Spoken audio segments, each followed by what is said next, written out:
guys, what's going on? Another video to get off my chest.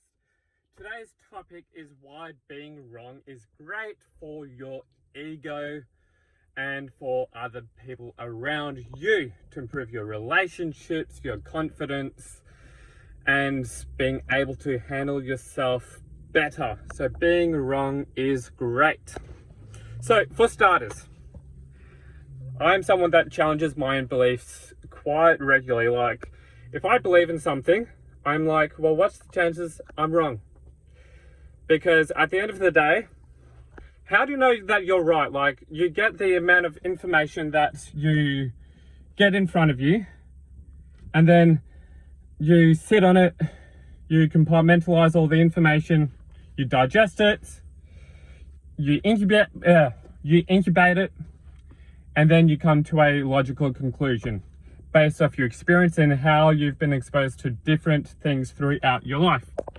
So the thing is, everyone's been exposed to different things. So like, the thing is, one person's perspective might be widespread or very limited. It just depends on what you've been exposed to, depends on how you compartmentalize the information to reach a logical conclusion. So the thing is, how to know if you're right? How to know if you're correct on your conclusions? Well, you don't. So the thing is that I'm happy to come to a conclusion, but always happy to be wrong. So for example, with this whole issue with the US election and vote rigging, I'm like, look, something's not going to come from it for Trump.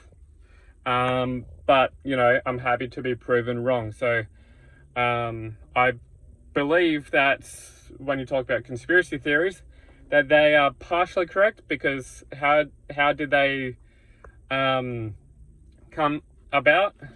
Like, how did the whole idea of certain things come about? Was it because someone had schizophrenia,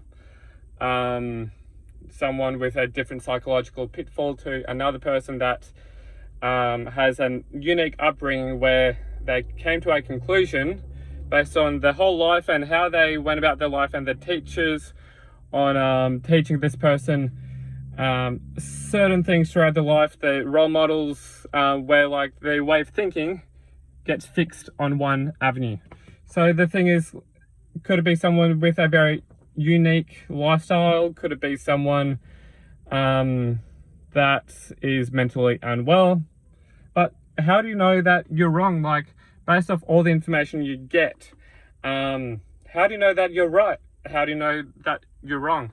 And the thing is, the only way to really know is by listening to people, and not by engaging in uncivilized debate, like being like, oh, you're deluded, you're wrong, you're in need of some serious psychological and psychiatric help. So the thing is, like, that's only pushing away like a step that could get you one foot further to the truth. So which means that you have a better understanding of the reality that is widespread. And so this is the thing, is like, when something comes across as when someone comes across as being quite confident in their opinion, well, you know, there's many reasons why they are confident in their opinion.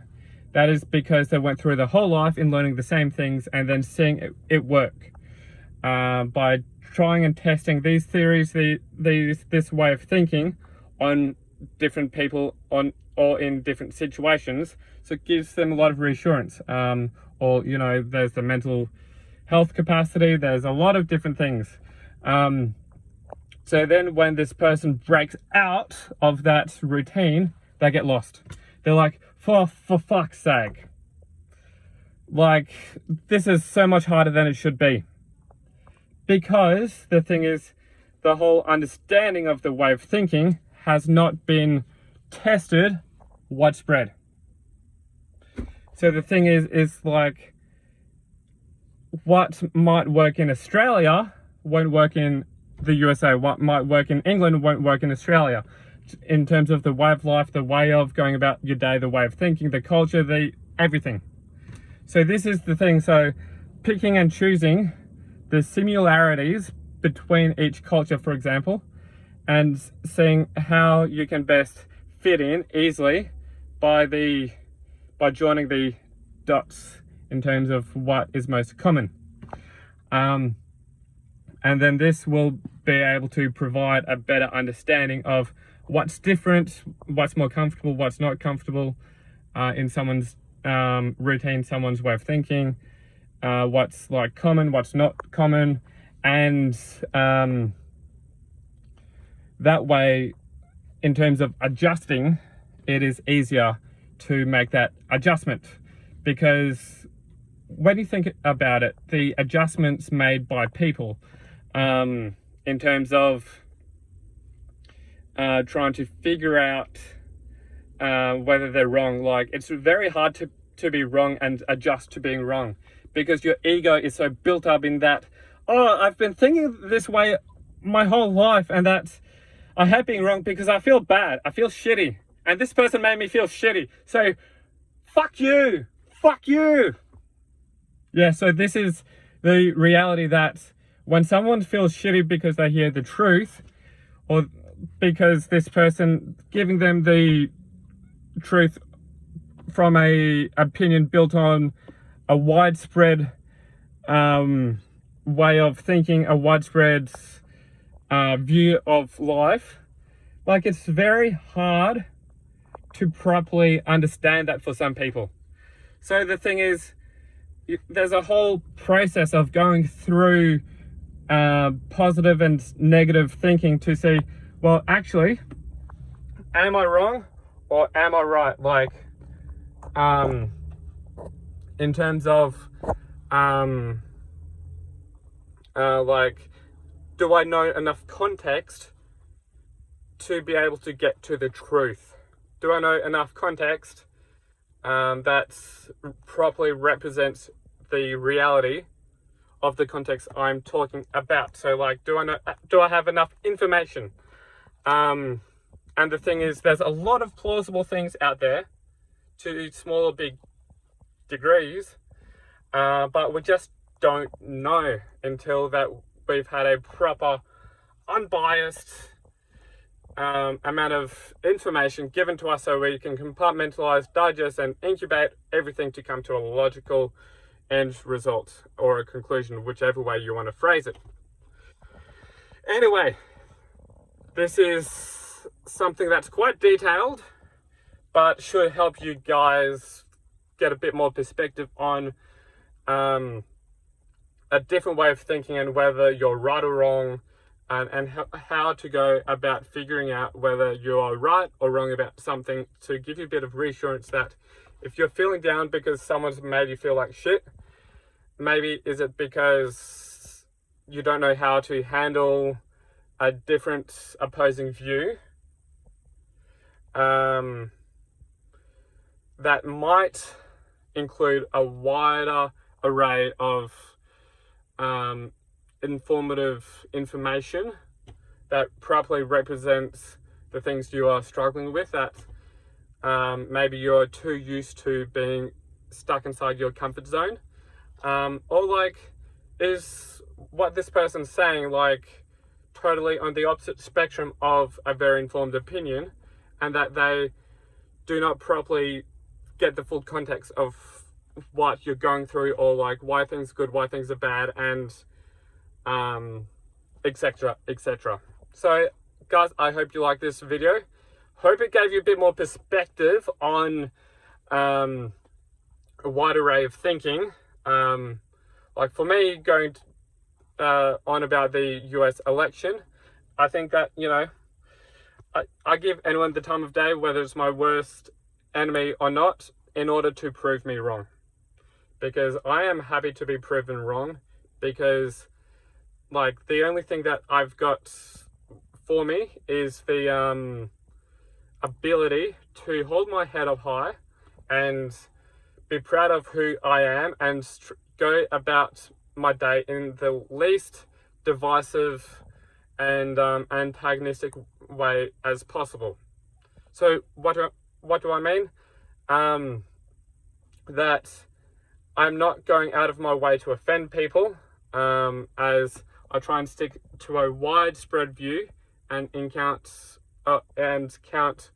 for all people involved.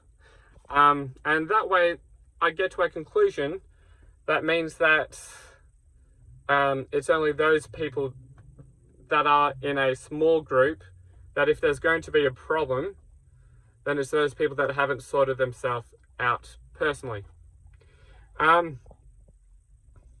So look, at the end of the day,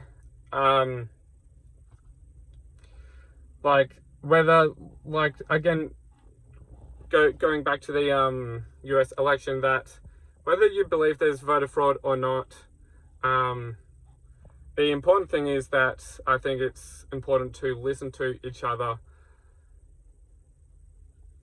because I think that everyone has the right to their own opinion, and we have the right to talk things out to one another. As the saying goes, agreeing to disagree will only mean that we can start to understand each other in a less aggressive way and become more passive about our disagreements. As really, like, trying to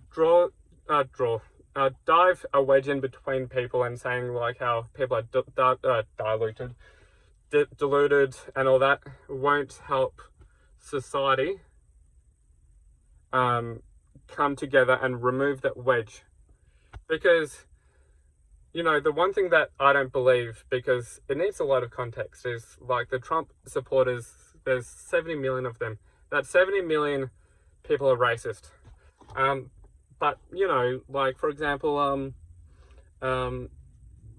when, Obama, when he was in power, I was reading on, back, pages, of news and, independent news, how, like, there's a lot of Jewish people around the time of, ISIS and the uprising that were being discriminated against, and there was some horrible things in my close circuit of friends, which I don't talk to anymore because of the horrible racist things that they were saying. But this wasn't reaching mainstream news.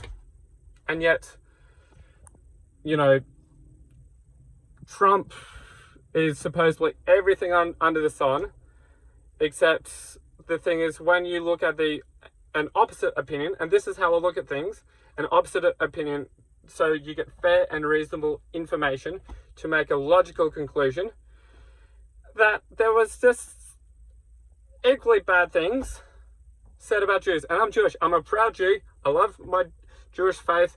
I think Jews are great people, but they were unfairly discriminated against by those radical Islamists. And, you know, I think that, you know, people shouldn't discount what true Islam means, because Islam is a culture of peace, not hate.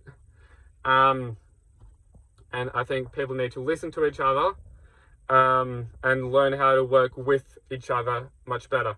So this is the thing, that it's okay to be wrong, because actually if you're wrong, you can actually get on with society much better. And these examples that I'm bringing up, particularly from the US and all around the world with ISIS, shows that if you don't understand an opposing opinion, how it just drives the wedge between society and separates society into more of a divisive game. Anyway guys, I hope you like this video.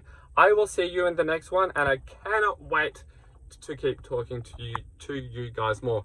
Peace.